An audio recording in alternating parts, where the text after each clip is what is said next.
बहुत पुरानी बात है। उन दिनों आज की तरह स्कूल नहीं होते थे।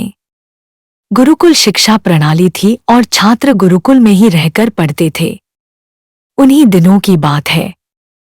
एक विद्वान पंडित थे। उनका नाम था राधे गुप्त। उनका गुरुकुल बड़ा ही प्रसिद्ध था, जहां दूर दूर से बालक शिक्षा प्राप्त करने के लिए आते थे।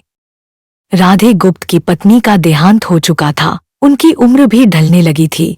घर में विवाह योग्य एक कन्या थी, जिनकी चिंता उन्हें हर समय सताती थी।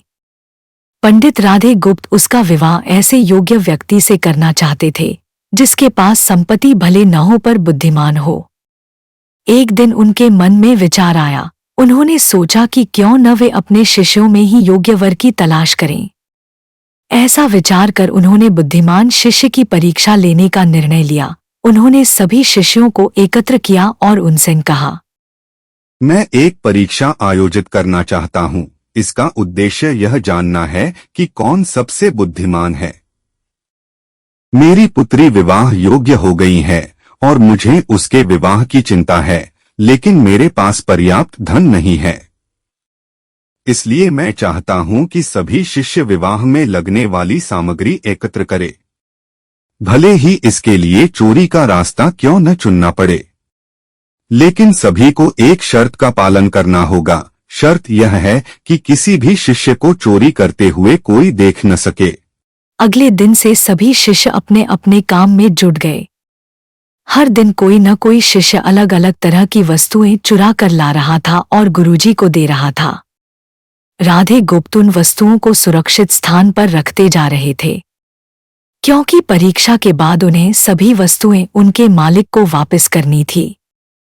परीक्षा से वे यही जानना चाहते थे कि कौन सा शिष्य उनकी बेटी से विवाह करने योग्य है।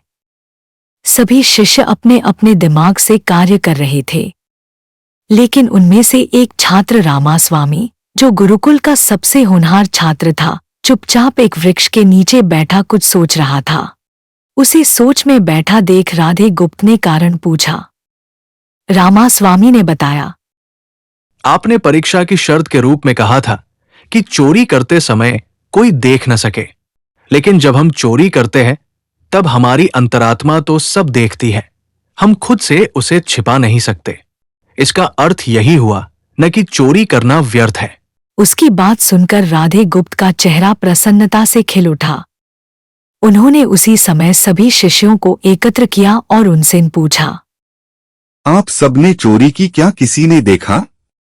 सभी ने इनकार में सिर हिलाया।